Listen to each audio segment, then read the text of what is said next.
Hey guys, good to have you come check on us again. It's Christy and Eric at Top Guns. This is our range talk. If you guys have any questions for us, comment down below. Guys, today we're going to be talking about eye dominance, which eye you shoot with better. Eric, give it a whirl. Yeah, this is one of the things we address early on in our classes here with our introductory classes is which eye is dominant. Okay. Every human being has one eye that is considered to be their dominant eye.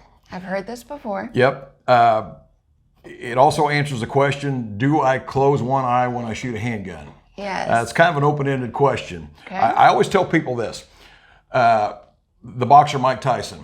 Did you ever see Mike Tyson walk into a ring with one eye closed in a fight? No. At the end of the day, if you're in a fist fight, a knife fight, or a gun fight, a fight is a fight. Yeah. So why would you want to give up half your vision? So the answer is you should learn how to shoot with both eyes open. Okay. However, early on, we're working with students on a lot of technique, trigger press, which we addressed in earlier videos, those kind of things. So we don't mind that one eye being closed, Okay. but you're going to want to close your non-dominant eye. And a large part of the population doesn't realize which eye is dominant. Yeah, I wouldn't know if you asked me today. It's a simple test. So all you need to do is put your thumb out in front of you on a fixed point Okay. and close one eye. Whichever eye being open keeps that thumb in the where it started out at in your vision, Okay. that is your dominant eye. If you close the other or open the other eye and the thumb is moved, well, you know that's your non-dominant eye. All right. Does that make I'm any sense? dominant in my right eye. Yep. Oddly enough, a large percentage of the population is what we call cross-eye dominant, to where, for example, you'll be right-handed but left eye dominant. Not a big deal.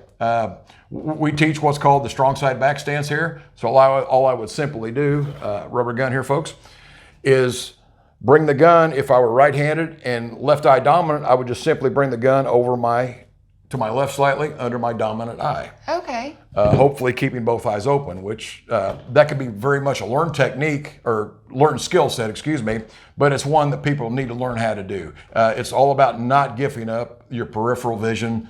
God forbid you wind up in a gunfight.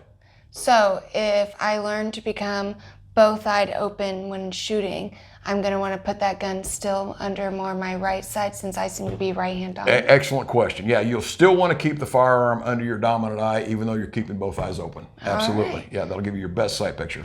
All right, good to know. If you guys have any more questions about that, comment down below and we can always do a second video. But yeah, thanks, Eric. You bet.